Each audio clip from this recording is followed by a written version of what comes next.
बातमीपत्रामध्ये आता पाहणार आहोत प्रत्येक जिल्ह्यातली बातमी अतिशय वेगवान स्वरूपात बातमी 36 जिल्ह्यांची या बुलेटिनमध्ये सुरुवात करूयात। राज्यातील सर्वच विभागात जून आणि जुलैपेक्षा ऑगस्ट आणि सप्टेंबर महिन्यातच सरासरीच्या दीडपट ते दुप्पट पावसाची नोंद झाली आहे। छत्रपती संभाजीनगर विभागात जून आणि जुलैमध्ये सरासरीच्या 80 ते 90% तर ऑगस्ट आणि सप्टेंबरमध्ये 153 आणि 218% पाऊस झालाय।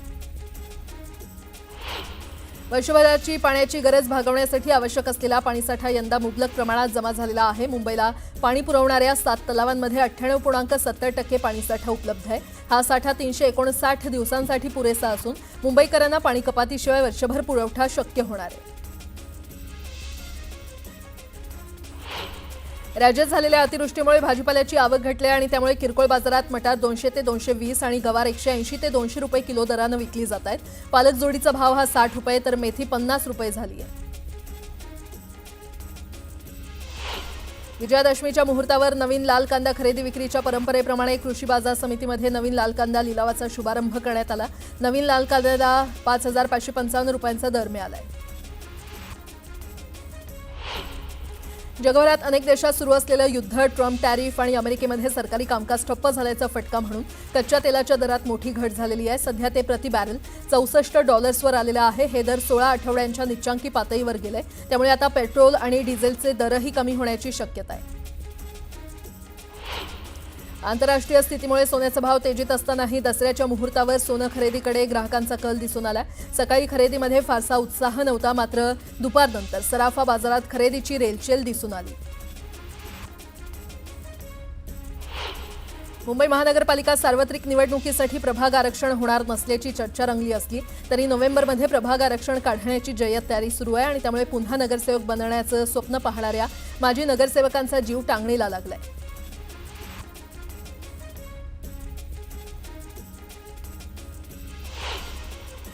महापालिकेच्या कर निर्धारण आणि संकलन खात्यानं मालमत्ता कर चुकवणाऱ्या मालमत्ताधारकांविरोधात थेट कारवाई सुरू केली आहे। थकबाकी वसुलीसाठी जाहीर लिलावाची प्रक्रिया राबवण्यात येत असून संबंधितांना शेवटचा इशारा देण्यात आलाय।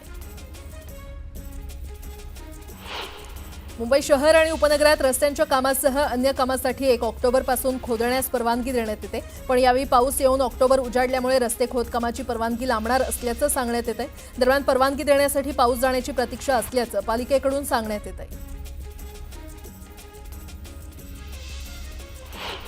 ठाणे शहरात अवजड वाहनांमुळे होणारी कोंडी टाळण्यासाठी शहर वाहतूक शाखेनं पुन्हा सकाळी 6 ते 11 आणि संध्याकाळी 5 ते रात्री 10 या दरम्यान अवजड वाहनांसाठी ठाणे शहर पोलीस आयुक्तालयात बंदी केलेली आहे। ठाण्याचे पोलीस आयुक्त आशुतोष डुमरे यांनी हे आदेश जारी केले।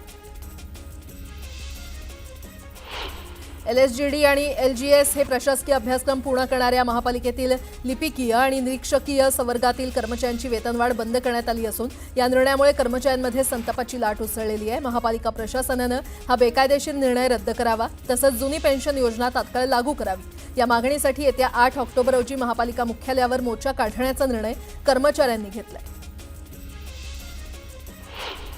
महाराष्ट्रातील वृद्ध असुरक्षित असल्याचं नॅशनल क्राईम रेकॉर्ड ब्युरोच्या अहवालातून पुन्हा एकदा स्पष्ट झालंय। यात मध्य प्रदेशनं आघाडी घेतली आहे तर त्यापाठोपाठ महाराष्ट्र दुसऱ्या क्रमांकावर आहे। यातही NCRBनं देशातील 19 महानगरातील गुन्हेगारीचा आढावा घेतला असून त्यात मुंबई 3ऱ्या क्रमांकावर आहे। एसटी प्रवाशांच्या सोयीसाठी दसऱ्याच्या मुहूर्तावर आपली एसटी हे नवं मोबाईल ॲप सुरू केलं आहे आणि त्यामुळे प्रवाशांना एसटी बस कुठे आहे ते समजणार आहे। राज्यातील 12,000हून अधिक बस 1 लाखाहून अधिक मार्गांचं मॅपिंग करून हे ॲप विकसित करण्यात आलंय। मावळ तालुक्यातील विजयादशमी महोत्सव समितीच्या वतीनं दसरा उत्साहात साजरा करण्यात आला। यावेळी 35 फूट उंच रावणाच्या प्रतिकृतीचं दहन करण्यात आलं। यावेळी फटाक्यांची जोरदार आतिषबाजी करण्यात आली। विजयादशमीच्या निमित्तानं विठ्ठल आणि रुक्मिणी मातेला साजेसा असा पोशाख परिधान करण्यात आला। विठुरायाला सोन्याचं वस्त्र, घोंगडी आणि चांदीची काठी तसंच रुक्मिणी मातेला सोन्याच्या साडीचा पोशाख करण्यात आला। यावेळी विठू रखुमाईच्या दर्शनासाठी भाविकांनी मोठ्या प्रमाणात गर्दी केली। गोंदियाच्या महाराणीसह शहरातील अनेक दुर्गादेवींना रात्री उशिरापर्यंत निरोप देण्यात आला। ढोल ताशांच्या गजरात नाचत गात खपर खेळत देवीला निरोप देण्यात आला। यावेळी विविध प्रकारचे देखावे देखील मिरवणुकीमध्ये सहभागी झाले।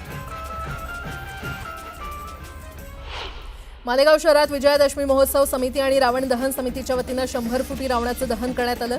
या महोत्सवात हजारो नागरिकांनी सहभाग घेतला।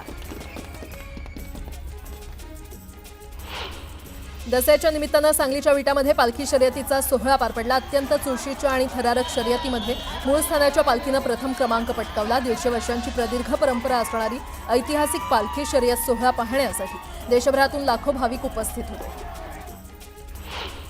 भुसावळ इथल्या टीव्ही सेंटर मैदानावर रावण दहन कार्यक्रम संपन्न झाला. या कार्यक्रमाला मंत्री संजय सावकारे हजर होते. यावेळी राज्यातील पूरग्रस्तांना मंडळाकडून निधी देण्यात आला.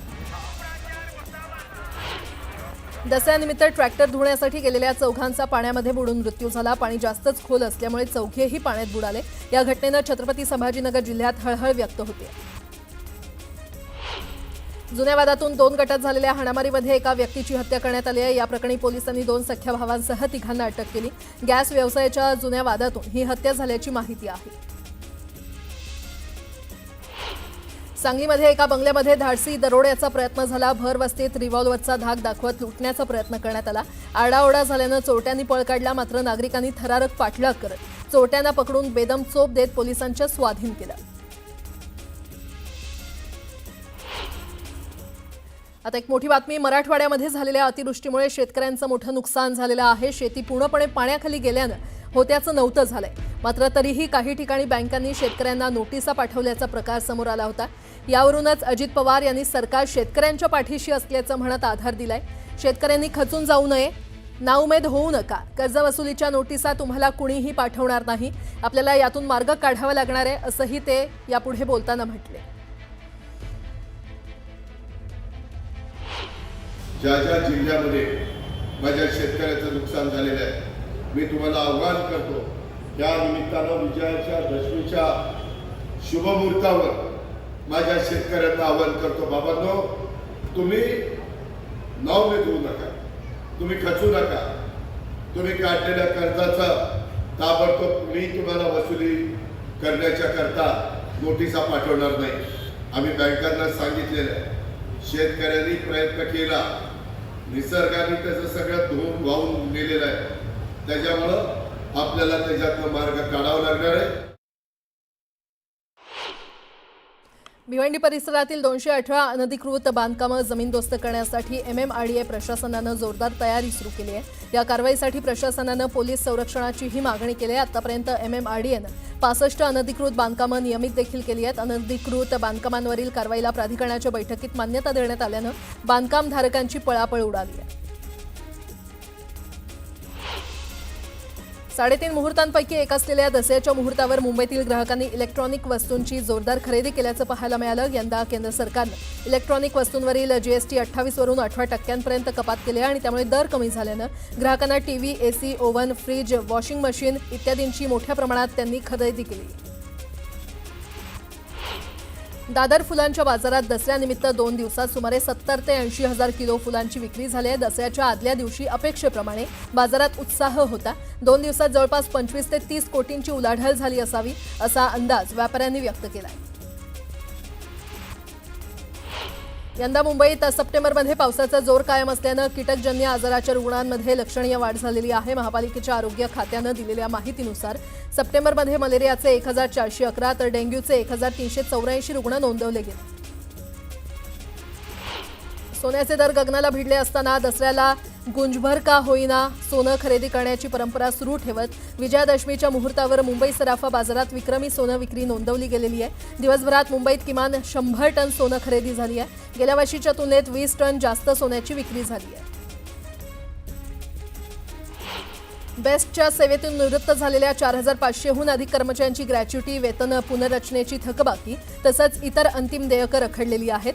1972च्या ग्रॅच्युटी कायद्यानुसार निवृत्त कर्मचाऱ्यांना ग्रॅच्युटी महिन्याभराच्या आत देणं बंधनकारक आहे. तसंच उच्च न्यायालयाचं स्पष्ट आदेश असतानाही बेस्टचे निवृत्त कर्मचारी हक्काच्या पैशांच्या प्रतीक्षेत आहेत. एल्फिन्स्टन पूल बंद केल्यापासून एसटी महामंडळाच्या बस वाहतुकीवर मोठा परिणाम झालाय.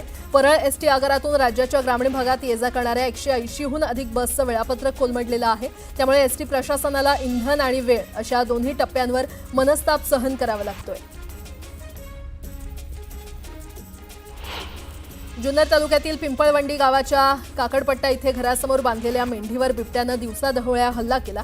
या हल्ला करणाऱ्या बिबट्याला हुसकावण्यासाठी गेलेल्या मुलावर देखील बिबट्यानं हल्ला केला. या प्रकारामुळे परिसरात भीतीचं वातावरण पसरलंय. पुण्यासह मुंबई आणि बँगलोरमधून विमानानं दिल्लीला जात तेथील महागडी वाहनं चोरून विकणाऱ्या टोळीचा पोलिसांनी पर्दाफाश केला। या प्रकरणी पोलिसांनी 4 अटक केली। एसटी कर्मचारी प्रलंबित मागण्यांसाठी आक्रमक झाले आहेत। महाराष्ट्र एसटी कामगार संयुक्त कृती समितीतर्फे मुंबई सेंट्रल महामंडळाच्या मध्यवर्ती कार्यालयासमोर 13 ऑक्टोबरपासून आंदोलन छेडण्यात येणार आहे। दसरा मेळाव्यामध्ये भाषण करताना मनोज जरांगे भाऊक झाले। थोड्याच दिवसांचा पाहुणा असल्याचं म्हणत त्यांना अश्रू अनावर झाले। जीवनात येऊन हे मिळवायचं, जे मिळवायचं होतं ते मिळवल्याची भावना देखील त्यांनी व्यक्त केली। 2 वर्षात संपूर्ण मराठा आरक्षणात घातल्याचं वक्तव्य मनोज जरांगे यांनी केलं। 1 वर्षात हैदराबाद गॅजेट आणि सातारा गॅजेट मिळवलंय। मुंबईत जीआर घेऊन मराठा आरक्षणाची लढाई जिंकल्याचं जरांगे म्हणाले। तर आपल्यांनी फितूर व्हायला नको होतं असंही ते म्हणाले। आता आपल्याला प्रशासनात लोक टाकायचे आहेत। तरुण तरुणींना जास्तीत जास्त अधिकारी करण्याचं आवाहन जरांगे यांनी मराठा समाजाला केलंय।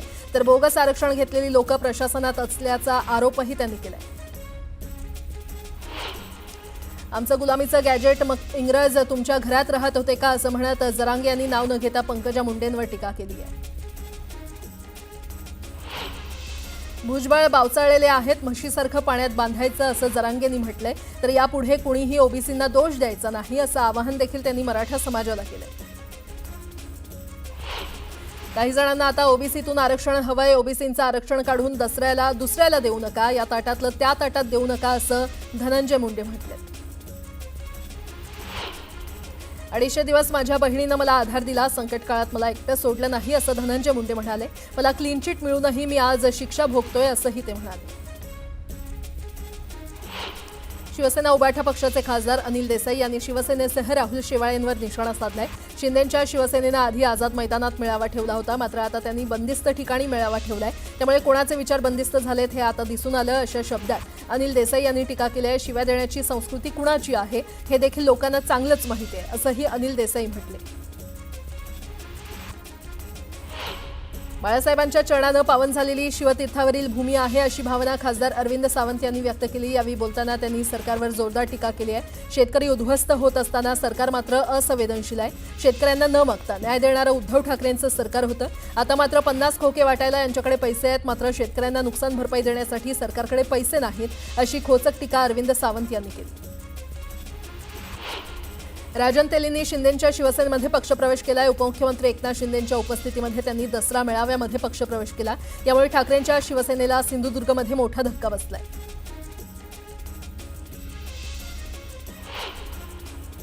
आता एक मोठी बातमी, आता कागदी बॉन्डपासून सुटका मिळणार आहे।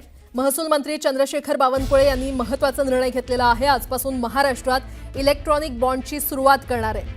आयातदार आणि निर्यातदारांना त्यामुळे मोठा दिलासा मिळणार आहे। कस्टम अधिकाऱ्यांकडून तात्काळ पडताळणीमुळे फसवणुकीला देखील आळा बसणार आहे। तर आधीच्या बॉन्डमध्ये इलेक्ट्रॉनिक पद्धतीनं बदल किंवा रक्कम वाढ करणं आता शक्य होणार आहे। कस्टम अधिकारी आणि ग्राहकांच्या ई स्वाक्षरीमुळे व्यवहार अधिक सुरक्षित आणि पारदर्शक आता होणार आहेत। राज्य सरकारनं हा मोठा निर्णय घेतलेला आहे। आता कागदी बॉन्डपासून सुटका मिळणार आहे। महसूल मंत्री चंद्रशेखर बावनकुळे यांनी हा अतिशय महत्त्वाचा निर्णय घेतलाय।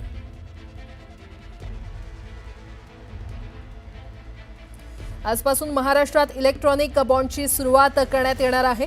आयातदार आणि निर्यातदारांना याचा मोठा दिलासा मिळालाय। कस्टम अधिकाऱ्यांकडून तात्काळ पडताळणीमुळे फसवणुकीला देखील आता आळा बसणार आहे आणि आधीच्या बॉन्डमध्ये इलेक्ट्रॉनिक पद्धतीनं बदल किंवा रक्कम वाढ करणं आता सहजासहजी शक्य होणार आहे। कस्टम अधिकारी आणि ग्राहकांच्या ई स्वाक्षरीमुळे व्यवहार अधिकच सुरक्षित आणि पारदर्शक होणार आहेत। आता कागदी बॉन्डपासून सुटका मिळणार आहे। महसूल मंत्री चंद्रशेखर बावनकुळे यांनी हा महत्त्वाचा निर्णय घेतलाय। जेएनयूमध्ये मूर्ती विसर्जनाच्या दरम्यान राडा झाला। एबीव्हीपीनं आयसा एसआयएफ विद्यार्थी संघटनांवर मारहाण केल्याचा आरोप आहे। एबीव्हीपीनं रावणाच्या पुतळ्यावर शर्जील इमाम आणि उमर खालिद यांच्यासह डाव्या संघटनांच्या नेत्यांचे फोटो लावले असा दावा जेएनयूमधील मारपिटी संदर्भात डाव्या संघटनांनी केलाय। बंगालच्या संदेश खालीमध्ये जोरात पाऊस सुरू आहे आणि पावसामुळे महापूर आलेला आहे। 5 लोकांचा यामध्ये मृत्यू झालाय तर 100 घरांचं नुकसान झालंय। मध्य प्रदेशमध्ये मूर्ती विसर्जनादरम्यान दुर्घटना घडली। 10 लोकांचा नदीमध्ये बुडून मृत्यू झालाय। मध्य प्रदेशच्या दामोहमध्ये नदीला पूर आला असताना ट्रॅक्टर घेऊन जाणं अंगलट आलं. पाण्याच्या प्रवाहात ट्रॅक्टरसह 2 लोक वाहून गेले. जोरदार पावसामुळे नदीला महापूर आलाय. गुजरातच्या मोरबीमध्ये एका व्यक्तीला भरधाव टँकरनं धडक दिली. या अपघातात संबंधित व्यक्तीचा जागीच मृत्यू झाला. छत्तीसगडच्या बालोदमध्ये भरधाव दुचाकी चालकानं ट्रकला जोरदार टक्कर दिली. या अपघातात दुचाकी चालकाचा मृत्यू झालाय. झारखंडच्या हजारीबागमध्ये मासे पकडण्यासाठी लोकांनी आपला जीव धोक्यात घातला. ओसंडून वाहणाऱ्या तलावात मासे पकडण्यासाठी लोकांनी पाण्यात उड्या मारल्या. गुजरातच्या वलसाडमध्ये धुण्यासाठी नदीत उतरलेली कार पाण्यात अडकली. जेसीबीच्या मदतीनं या कारला बाहेर काढण्यात आलं. कर्नाटकच्या मैसूरमध्ये दसऱ्याच्या निमित्तानं ड्रोन शोचं आयोजन करण्यात आलं होतं. श्रीकृष्ण, ब्रह्मांड, वाघ आणि पृथ्वीची ड्रोनच्या माध्यमातून प्रतिकृती साकारण्यात आली. पाकव्याप्त काश्मीरमध्ये होणाऱ्या अत्याचाराच्या घटना दाबण्यासाठी पत्रकारांवर लाठीचार्ज करण्यात आला. इस्लामाबादमध्ये पाकिस्तान सरकारच्या विरोधात आंदोलन करणाऱ्या आंदोलकांवर देखील लाठीचार्ज करण्यात आला. पाकिस्तानच्या पेशावरमध्ये पोलिसांच्या मोबाईल व्हॅनवर हल्ला करण्यात आला. हल्लेखोरांनी केलेल्या आयईडी ब्लास्टमध्ये 1 पोलीस कर्मचाऱ्याचा मृत्यू झालाय, तर 4 पोलीस कर्मचारी गंभीर जखमी झालेत. ब्रिटनच्या मँचेस्टरमध्ये ज्यू धर्मस्थळावर दहशतवादी हल्ला करण्यात आला. हल्ल्यामध्ये 2 लोकांचा मृत्यू झालाय, तर 3 लोक जखमी आहेत. अटलांटिकामध्ये वादळाचा परिणाम दिसून आलाय. जोरदार लाटांमुळे किनारपट्टीवरील 5 घरं वाहून गेली आहेत. स्पेनच्या इबिजामध्ये गॅब्रिएल वादळानं हाहाकार माजवलाय. वादळामुळे इबिजात पूरसदृश्य परिस्थिती निर्माण झाली आहे. चीनमध्ये गोल्डन वीकच्या सुरुवातीलाच मोठी वाहतूक कोंडी झाली आहे. राष्ट्रीय सुट्टीच्या पहिल्याच दिवशी लाखो नागरिक पर्यटनासाठी निघाले. युक्रेनच्या निप्रो शहरावर रशियानं ड्रोननं हल्ला केलेला आहे. या हल्ल्यामध्ये अनेक इमारती जमीनदोस्त झाल्यात. इंडोनेशियामध्ये बोर्डिंग स्कूलची इमारत कोसळली आहे आणि 59 जण यामध्ये बेपत्ता झालेत. या दुर्घटनेमध्ये 6 विद्यार्थ्यांचा मृत्यू झालाय.